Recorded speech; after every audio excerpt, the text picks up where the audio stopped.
Hi, good evening. It's 10 p.m. and thanks for joining me at Must Read Books. Welcome back.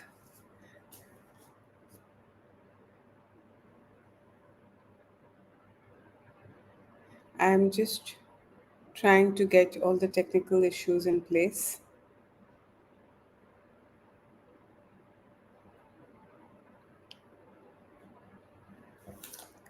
All right, there we are. Okay, today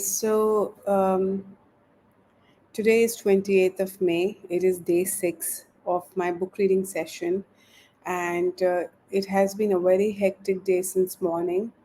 I've been busy meetings, traveling, and many more things. But trust me, this is one space that I love the most. I'm thoroughly enjoying it.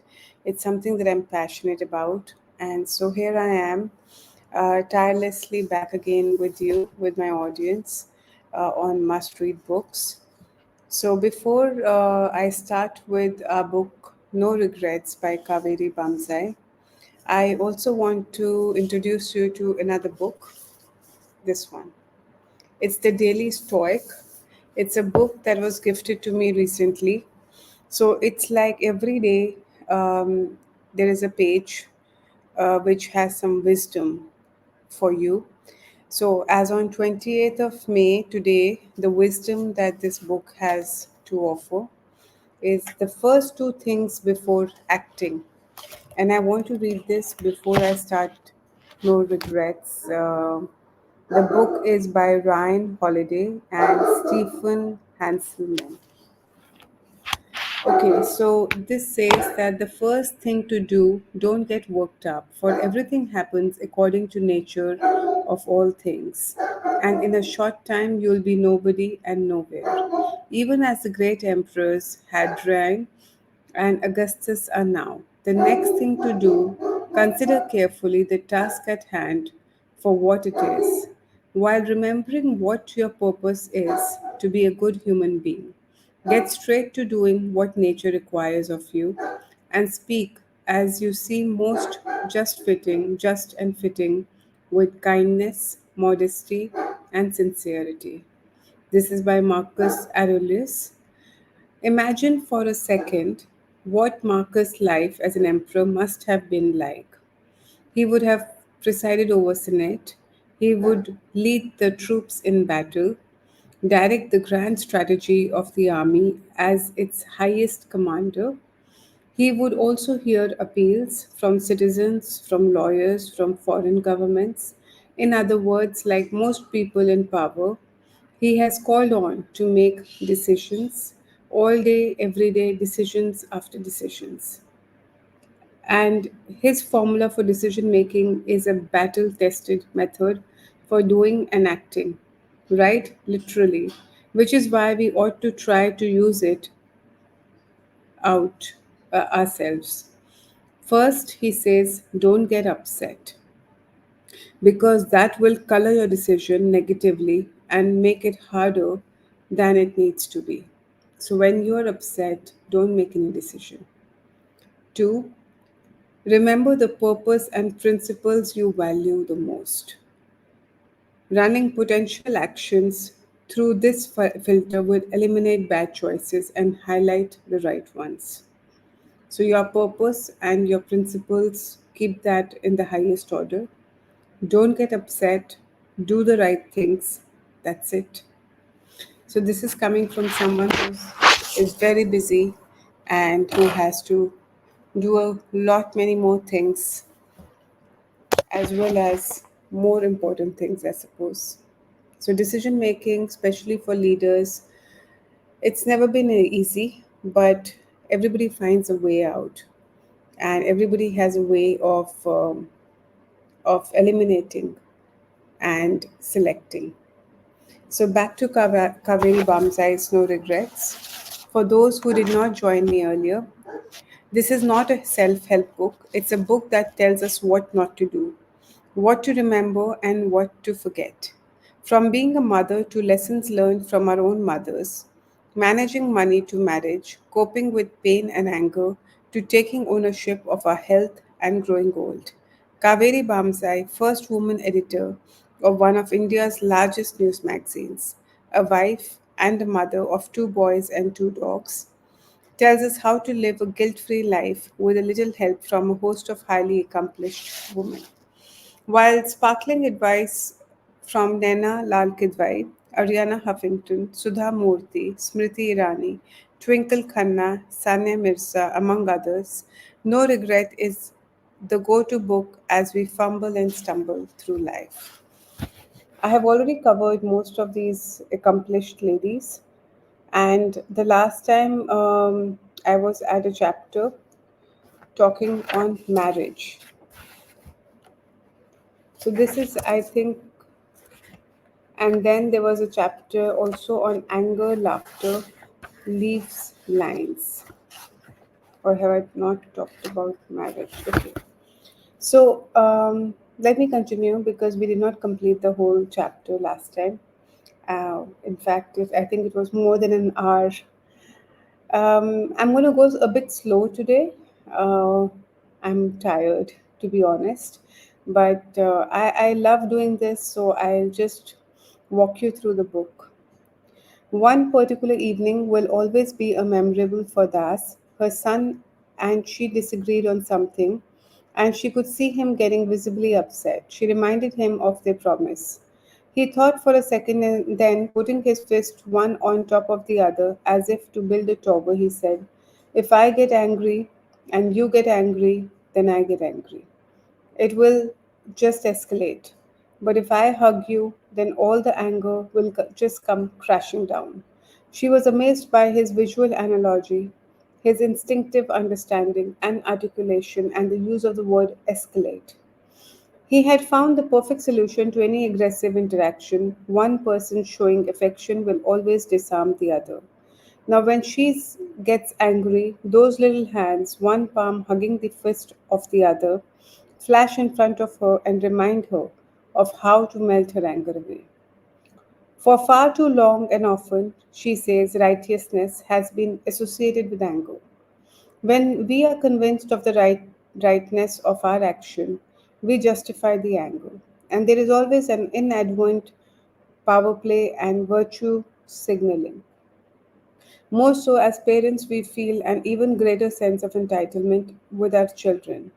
They may not know all these concepts in word, but they too begin to associate what is good for them with anger. And so, when children feel they are right and are being wronged, then they also feel entitled to be angry. This then gets passed on from generations to generations. The sooner we become aware of the harm it does to the children and us, the better it is on both.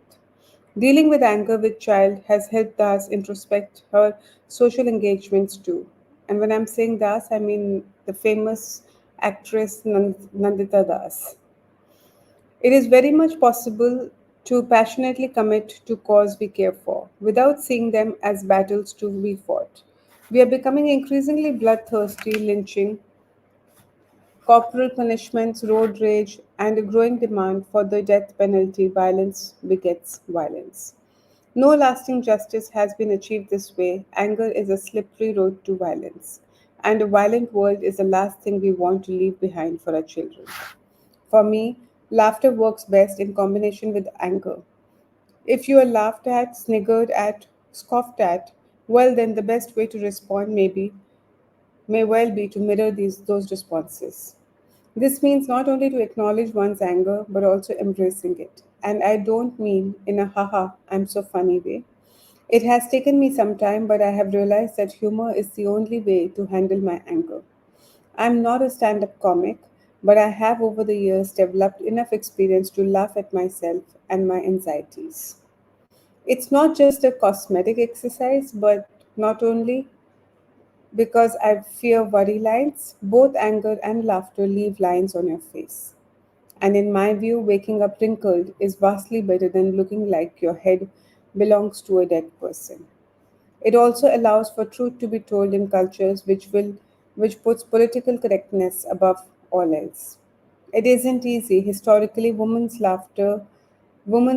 laughter has always landed them in trouble. Take Draupadi, for example, as Devdutt Patnaik writes, this story is repeated again and again. The idea of a woman laughing at a man is seen as the most humiliating act. Enough for justifying her abuse in public, women can laugh, but not at men. Laughter strips the objects of laughter of power and gives power to the one who laughs. He adds, Durga knows this when, in the Devi Purana, she enters the battlefield and laughs at the sight of Mahesha and his Asura army. Again, I don't mean that one has to relentlessly, eternally, and eternally positive. That is tiring, and as psychologist Susan David says, discomfort is the price of admission to a meaningful life. She advocates emotional agility, agility, saying that admitting to the variety of one's emotions is the only way to combat the tyranny of positivity. I couldn't agree more. The late Joan Rivers discovered that a long time ago when she said humor doesn't come out of good times. It comes out of anger, pain, and sorrow. Always the anger, or as the fictional Mrs. Maisel says in the Amazon TV series, The Marvelous Mrs. Maisel, of a Jewish housewife whose husband cheats on her and who channels all the bitterness into a stand up act. Comedy is fueled by disappointment and humiliation. Now, who the hell does that describe more than woman? For more insight on this, I turn to an expert in humor and one of my personal favorite when it comes to satirizing the state of subcontinental politics. Moni Mohsin, the graceful London based author skewers Lahore and Mumbai society as elegantly as she knocks the political establishment of Islamabad and Delhi without the object of a ridicule, perhaps understanding her. She started by telling me her two remedies for fighting stress and the blues. And by the blues, I mean everyday, ordinary blues, not real tragedy or clinical depression. One is good long walk. It can be brisk or leisurely, but it must be at least an hour long. It also helps if your surroundings are pretty and tranquil. Picking your way gingerly through, says a building site or a trudging down a crowded street being pushed and jostled every step of the way is not conducive to either serenity or happiness. If those are your only two choices, meditate or get a head massage or dance. Her other remedy is an hour spent with two school friends whom she has known since she was 9. I know that with them I will laugh. It will not be a forced hilarity, but just a natural outpouring of delight in each other's company. We will giggle at silly things that have recently snagged our attention, or we will chuckle at old memories that still have the power to amuse.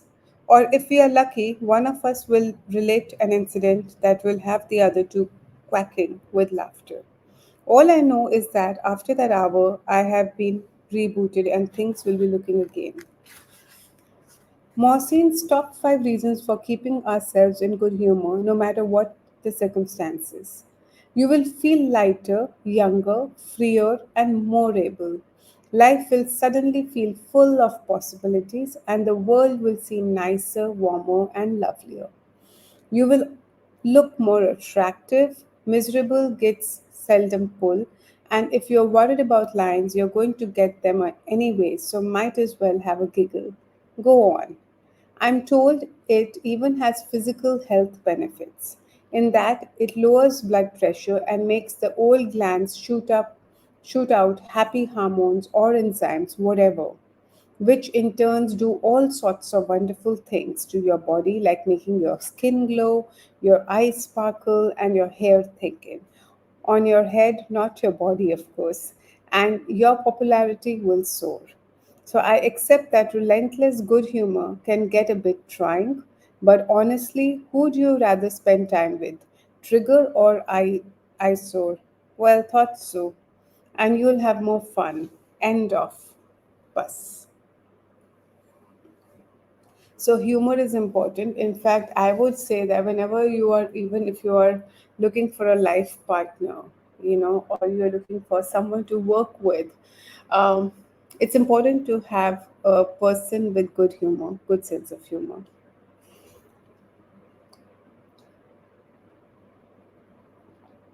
I want to share something with you. I can shoot this book reading session in a more professional setup, in a better way, but I like to do it at home. I like to do it in a place where I feel comfortable, and I'm doing it out of my own love. So I believe that when I'm reading, I'm also vibrating that energy, and in that way out to my audience so that they can connect with me better. The idea, when we do in marketing, as a marketeer, we're always looking at perfect videos, perfectly edited videos for brands, which is how it should be. And there's absolutely no doubt about it. But there are certain things where you want to convey life stories, where you want to story tell an incident which is rare, or you want to connect or engage with your audience better by sharing with them something important. And it is best done when it is done candidly, from honest, from your heart, the way you feel about it, because then I feel that people relate better.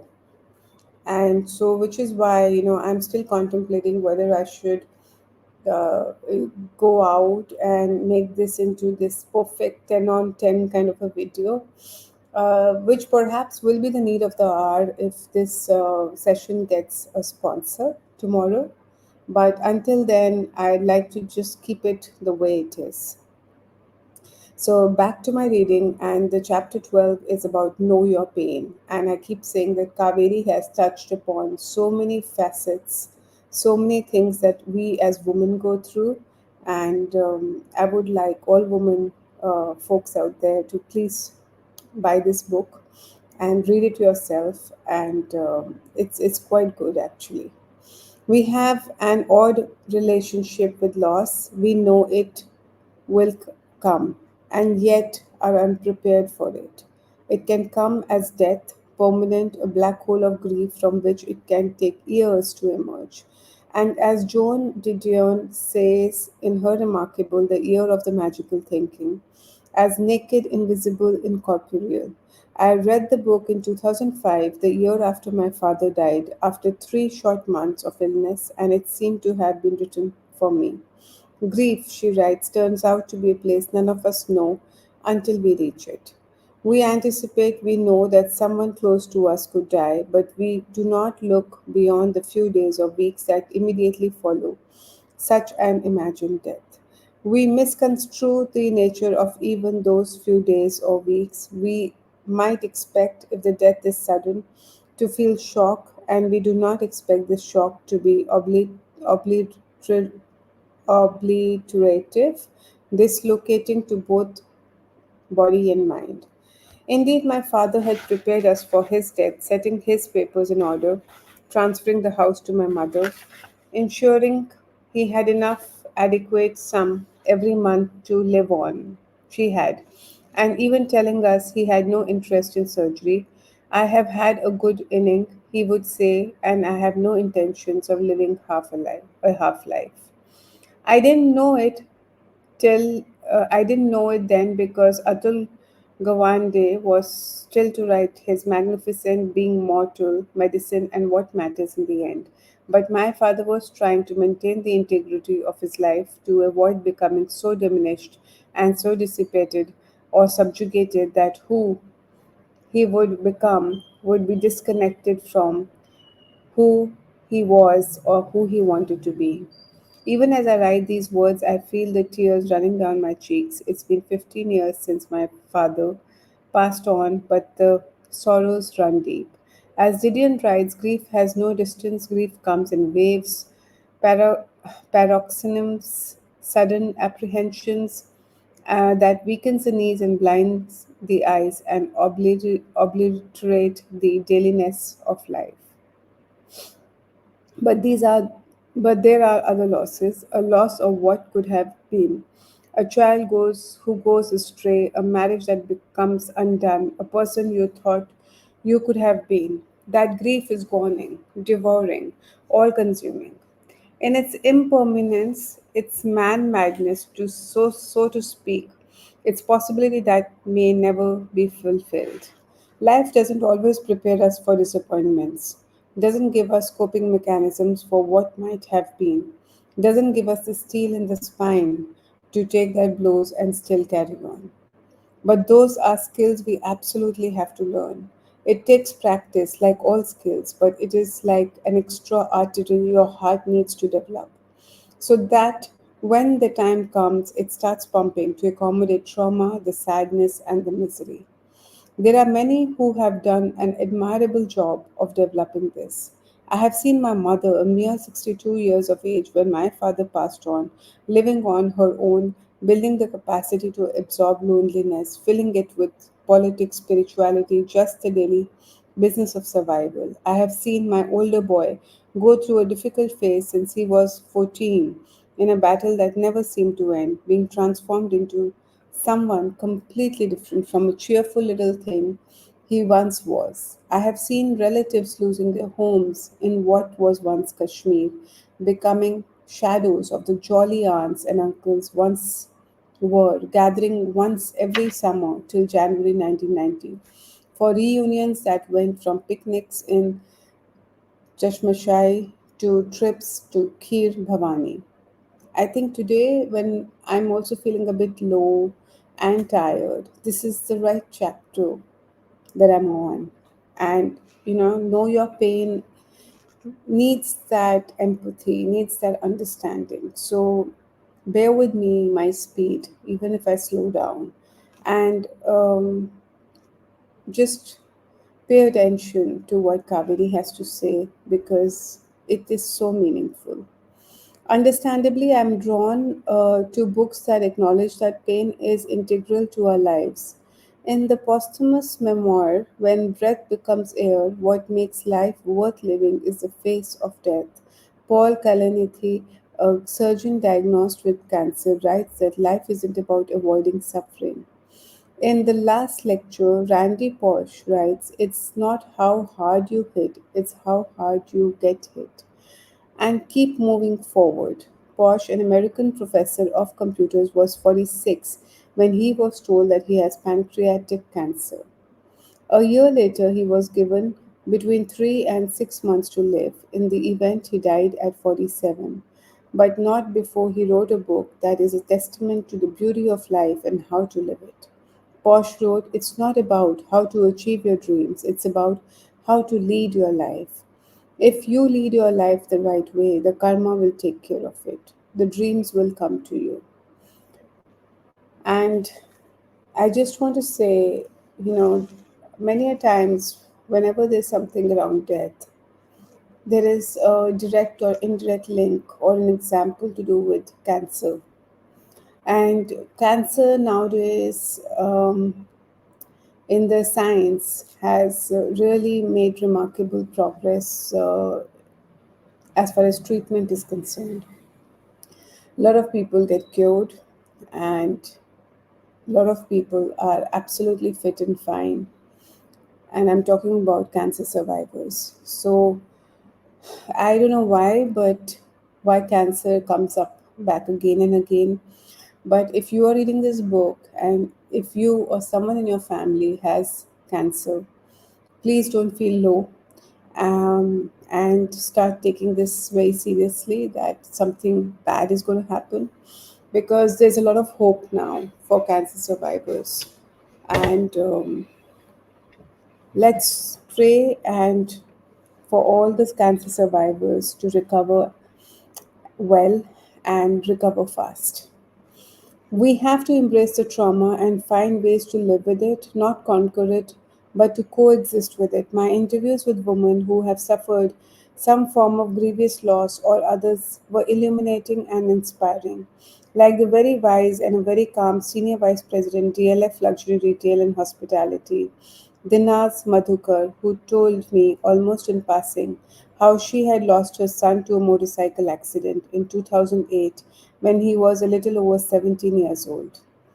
He was riding pillion with a friend in Bangalore when they had an accident. She recalled how her sister left her work, her family in Mumbai to be with Madhukar, refusing to let her be alone. For 15 days, Madhukar could barely move, and on the 16th day, she plunged into work. I was going mad. I had to get it out. The death changed her, and she became an atheist. Her husband went the other way. The agony is still raw in her, and as expected, but she says she feels gratified that, at least in her short life, her son experienced as much joy as he could, had as much fun as he could, stocking up experiences from scuba diving to bungee jumping. And I would like to give a pause. So, when I read books and when I curate books, the books that I want to read, every single time I feel that I can resonate with the book so well. Some part of my life is linked to the book. So while I'm reading this section, I also want to say that my husband passed away at a very young age. But like this girl says, Dinas writes that her son, you know, uh, her son, she feels gratified that at least in his short life, her son experienced as much joy as he could. I can also say that my husband enjoyed life to the fullest, and he did whatever he wanted to do, fulfill his dreams and to the fullest, and he lived a great life, a life that only people dream only to have. And it was not because he was given everything on the silver platter. It was because he was a self-made person and lived a very positive life, and that positivity changed everything for him. And I think that is also one of the reasons why I continue to celebrate his birthday, because with a big bang, because his birthday was a celebration of life, and that is what I try doing even today. So back to the book. Renu Dhawan, who runs a successful business as an education counselor, reacted differently to death. She lost her mother, who was suffering from depression, to suicide in 1996. They were very close, and she was her best friend, and in many ways, Dhawan felt guilty. Her way of dealing with it was to embrace as many therapies as possible. Apart from seeing a therapist, Dhawan was in the USA at that point, and she did 2 days of emotional freedom technique with follow up sessions for 3 months, Art of Living for 2 days, Landmark Forum for 4 days, Stone Therapy for 3 hours, three sittings of 4 to 5 hours, each of past life regression, two sessions of 2 hours, each of spiritual response therapy, six visits of an hour each of tarot card healing. I felt every course helped me in some way or the other. EFT was the first tool. It was so powerful that it helped me deal with my mother's death, something I felt guilty about after many years, for many years. Psychiatrists are good, but I have found true peace through spiritual growth and raising of one's awareness. She says, adding, you have to be open to opportunities, accept your own frailties, seek help, and find genuine people to support you. There can be as many as long as there can be many as long as you are open and can share your vulnerabilities, seeking to heal and practice them. And this world of today is full of people going through full of difficulties, and very deep. It could be depression, it could be the kind of problems which take years to come out. And it's great to be supportive. So the least one can do is to listen. The least one can do is to be around and be available. Nothing more. Nobody's asking you for your money. Nobody's asking you for a lot of time, and nobody's asking you for any special skill set. What people want is an honest, true friend. And if they see that in you, or if you think you can extend that friendship to somebody, please go ahead and do that. That itself is a kind of good karma or a seva. Acknowledging the vulnerabilities is a great step. It certainly helped Upasana Mahatani Luthra, Director PR and Events for Gurgaon Moms, a 27,000 member strong group of like minded women. Her younger child, a 13 years old boy, is a special needs child.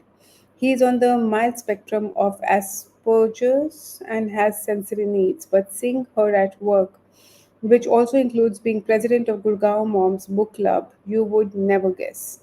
She is upbeat, positive, breezily efficient. How does she do it? It isn't easy, she admits. She is constantly faced with challenges.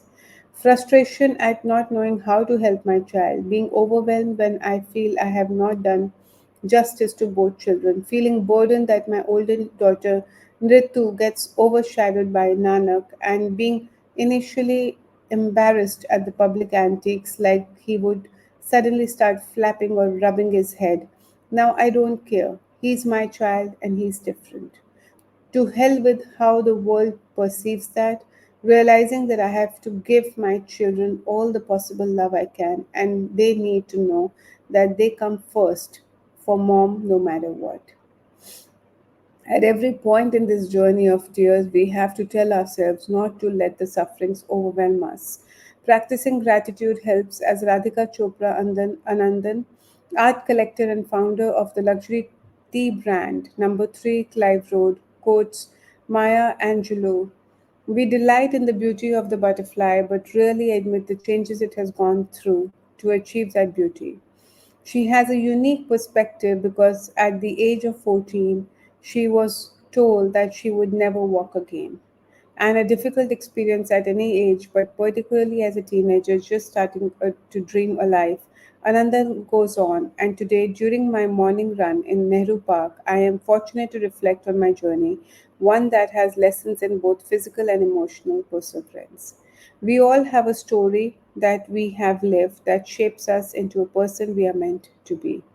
But of course, we have not only one story that defines us.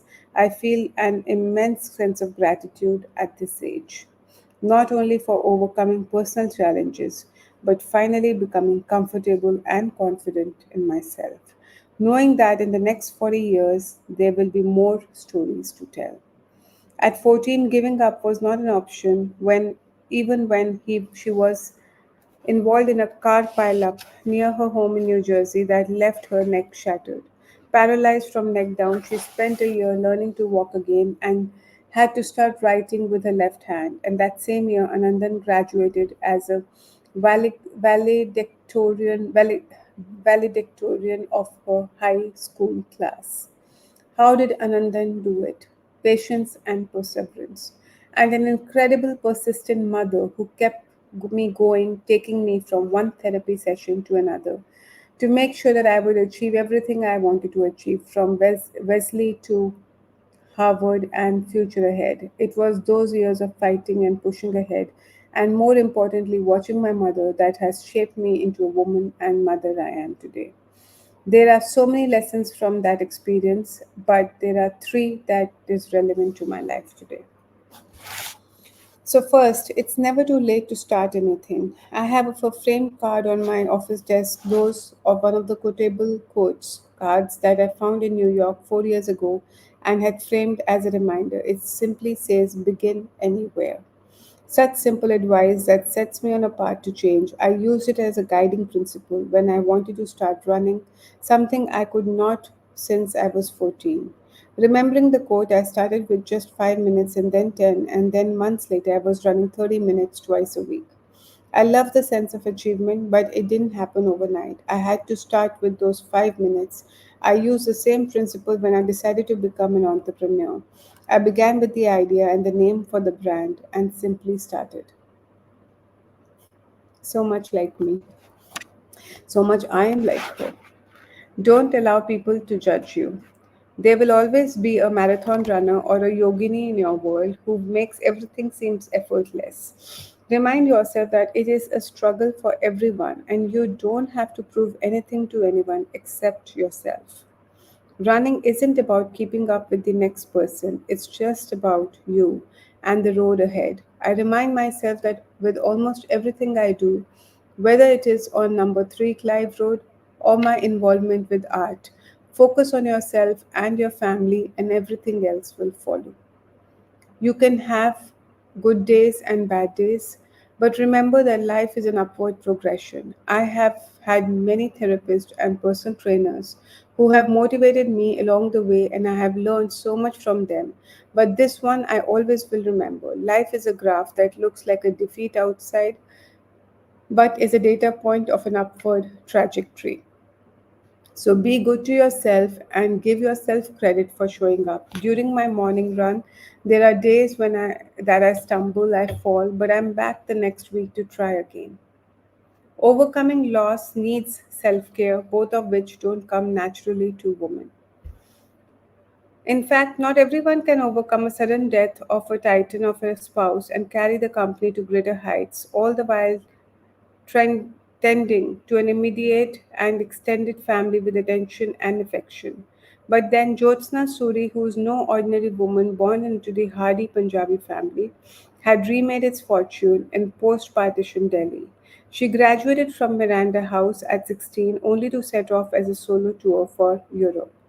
Married to Lalit Suri at 21, she managed work and home, especially the period between 1981 and 1991, when she was handling the afternoon paper midday, building the Lalit Delhi from scratch, looking after her 4 children, and keeping up with her husband's burgeoning social and political engagements in the evening.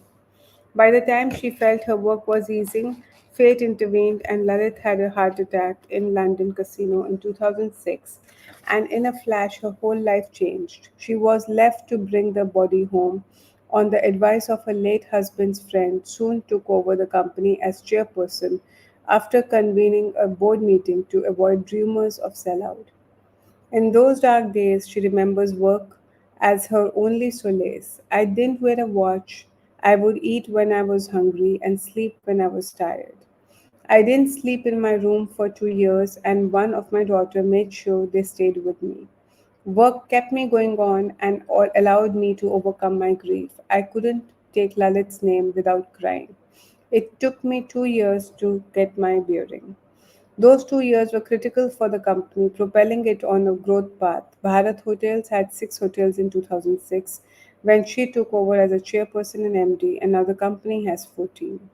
How has Suri managed raising three successful women, Divya Singh, Shraddha Suri Marwa, and Diksha Suri, acknowledging her youngest born Keshav's sexual orientation for supporting his writ petition against Article 377 of the Indian Penal Code, and celebrating his wedding to his partner Cyril with complete pomp and circumstance?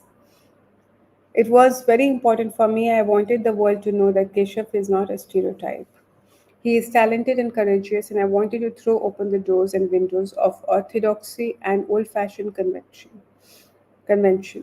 I firmly believe life is a mystery, she says with a smile, and it is up to you to be unhappy or happy. I chose to be happy, and she was always kept herself open to change. The 5 things Suri believes in: don't be in a hurry, nothing comes easy, be patient.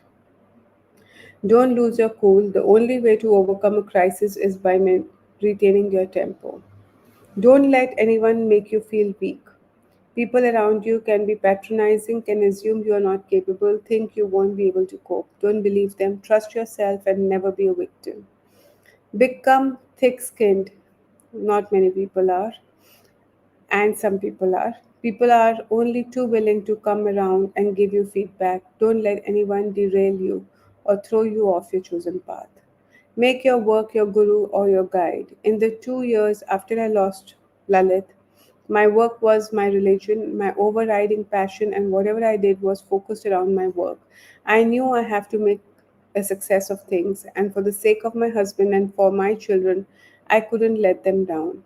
Many wonderful things have happened to Suri since, and she has been the president of FICCI, which allowed her to learn about other sectors of industry. She has lived 2 full lives, a wife and mother and a business leader. In 2008, she changed the brand name of the hotel to the Lalit and is now preparing for the next generation of leadership within the family. And she also has an eye for the future of the industry with the proposed Lalit Suri Hospitality School in Faridabad to nurture the next generation of leaders in hospitality. Is it a wonder her son celebrates her spirit by calling her Mother India? When we are mentally unwell, our families suffer. As they tell us on flights, we have to put up on our own oxygen mask before helping those around us, even if it is our own children.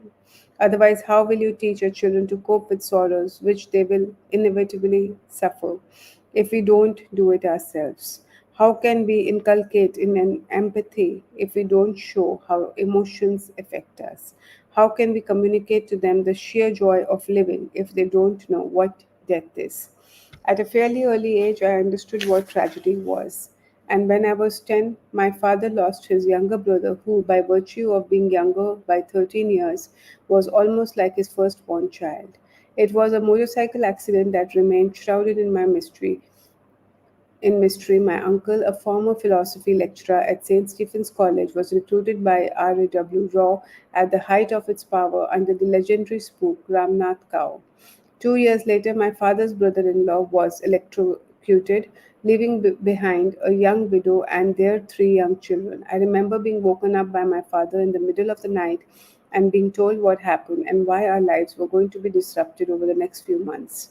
You could argue that it made me somewhat morbid, but it also made me appreciate the value of time, my own as well as that of others. The more I value my own limited time, the more I realize its first step towards valuing it for others.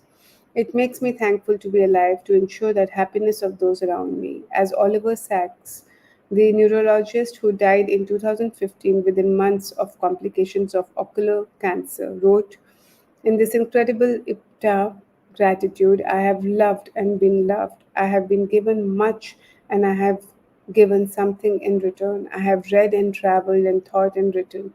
I have had an intercourse with the world, the special intercourse of writers and readers. Above all, I have been sent sentient being, a thinking animal on this beautiful planet, and that in itself has been an enormous privilege and adventure. And I will say one thing. The next chapter is Get Up and Get Moving. It needs a lot more energy. I don't have it with me right now to bring that energy on the table. But I will do three chapters the next time, 13, 14, and 15. And then I will do 16, 17, and then we have 18. And I will close with 19 on the last day. Which is, I think, we're sitting on 28th, 29th, 30th, and the last day of the month. So we close with no regrets. We plan to close with this particular book reading on the 31st of May. And there's a surprise for all of you in store, which I will not reveal today, but perhaps on the 31st when we close this reading. And I just want to also say that whenever we are watching a movie or reading a book, there are parts of that book or the movie that gives us a flashback into our own lives and life experiences. So, in a normal course or a normal day, you probably may not remember everything that you've gone through or small incidents or happenings of your life, but as you read or as you see something, it suddenly you remember. So when you do remember, it's always good to note down that memory. And these memories are there to be cherished. So in your free time, in your lone time, you can just flip over the countless memories that you have penned down, or you can also narrate those memories as small short stories to your children, or to your people in life, the younger generation especially, who you want to inspire. So that is also a thought.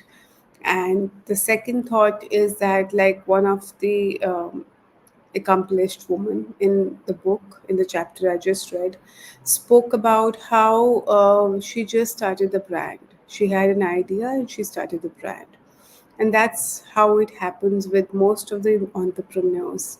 They don't have a lot of resources or things on platter.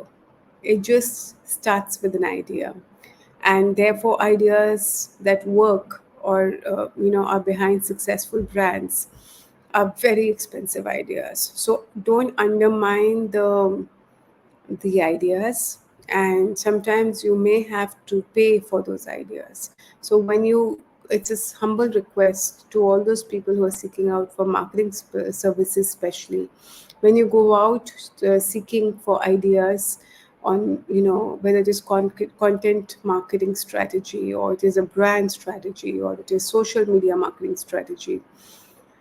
Don't take it as a given that a proposal will have ideas and you can just ride on them.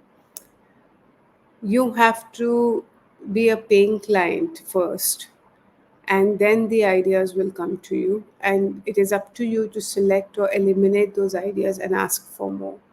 But there's nothing called free ideas. So even if you have to invest or pay for ideas, go for it, because you never know, that idea could be the seed to your next big move.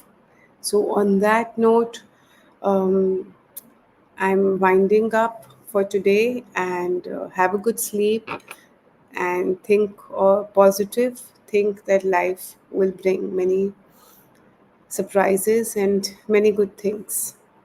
Okay, and bye bye and good night.